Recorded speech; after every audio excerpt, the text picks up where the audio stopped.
Salamlar, hər vaxtınız xeyirli olsun. Bugünkü mövzumuz proaktiv qaydada həyata keçirilən, belə deyək də, təyin olunan müavinətlərlə bağlıdır. Bildiyimiz kimi də Azərbaycan Respublikasının Nazirlər Kabinetinin 2026-cı il 30 yanvar tarixli 31 nömrəli qərarı ilə müəyyən islahat tədbirləri həyata keçirilməsi gündəmdə idi və bu islahat tədbirlərindən biri də müavinətlərin avtomatlaşdırılmış qaydada ödənilməsini həyata keçirilməsi idi. Və bunu da qeyd edək ki, artıq may ayının 1-dən əmək qabiliyyətinin müvəqqəti itirilməsinə görə müavinət, hamiləliyə və doğuma görə müavinətdir, 3 yaşınadək uşağa qulluğa görə müavinətdir, dəfn üçün bir dəfəlik müavinətdir. Proaktiv qaydada, belə deyək, təyin olunur. Proaktiv qaydada dediyimiz zaman nə nəzərdə tutulur? Yəni, vətəndaş heç bir quruma müraciət etmədən, sənəd təqdim etmədən bir növ deyək, avtomatik şəkildə sosial ödəniş alır. Bu həm bir tərəfdən işə götürənin işini rahatlaşdırır, biraz işlərini azaldır. İndi onun səbəbini də deyəcəm. Bir tərəfdən də işçinin işini rahatlaşdırır. Misal üçün, əvvəl 3 yaşınadək, belə deyək, uşağa qulluq qismən ödənişli məzuniyyət ki var deyə, sosial məzuniyyət, bu 4 mərhələli formada həyata keçirilir. Necə idi? Birinci işçi gətirirdi uşağın doğum haqqındakı şəhadətnaməsini təqdim edirdi HR. HR nə edirdi? Komissiya qərar qəbul edirdi və sair və ilə axır. Sənədlər toplanılırdı. Və bunlar göndərilirdi DSMF-yə. DSMF-yə təqdim olunduqdan sonra fond hesablama aparılırdı, müavinət ödənilməsi həyata keçirilir. Artıq may ayının 1-dən bu proses oldu bir mərhələli. O da necə? Tutaq ki, xanımdır, indi gedib, tutaq ki, siz də mənə bağışlayın, hamiləliklə bağlı, doğumla bağlı xəstəxanaya müraciət edib. Artıq orada elektron formada ona xəstəlik vərəqəsi açılır və sair və ilə axır. Və bu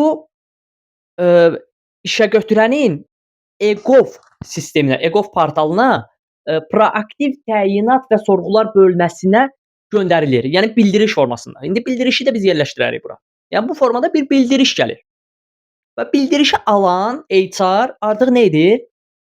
Əmək alt sisteminə sosial məzuniyyət əmrini bir növ rəsmiləşdirir.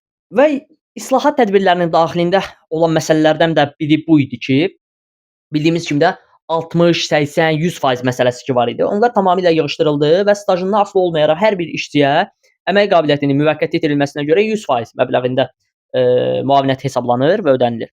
Və işlərin şəffaflaşdırılması üçün bu proseslərin bir növ DSMF-yə, Dövlət Sosial Müdafiə Fondu öz üzərinə götürür. Hesablamaların həyata keçirilməsi və s.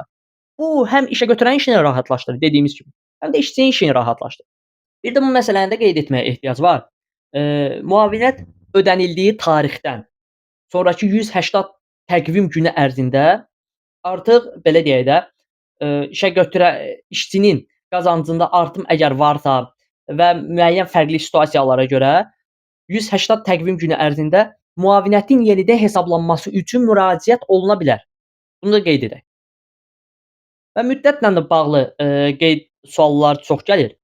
Və bunu da deyək ki, müavinətlərin təyin edilməsi, hesablanması prosesi, onların ödənilməsi prosesi məlumatların təqdim olunduqdan sonra 5 iş günü müddətində təmin olunur. Ola bilər ki, müəyyən çatışmazlıqlar aşkar olunur. Bu zaman nə baş verir? Artıq bu müddət hər dəfə, yəni hər çatışmazlıq aşkar olunduqda hər dəfə 10 iş günü müddətində artırılır, ən çox da 2 dəfə uzadıla bilər. Və hər hansı bir çatışmazlıq olarsa əgər, əlbəttə ki də çatışmazlıq olduğu təqdirdə müavinətin ödənilməsi prosesi ləngiyir. Və çatışmazlıq olduqda bu barədə 5 iş günü müddətində sığorta edən və sığorta olunan şəxsin, yəni sığorta edənin də, sığorta olunan şəxsin şəxsi kabinetinə səbəblər göstərilməklə bildiriş daxil olur. Və çatışmazlıqlar aradan qaldırıldıqdan sonra artıq ödəniş həyata keçirilir.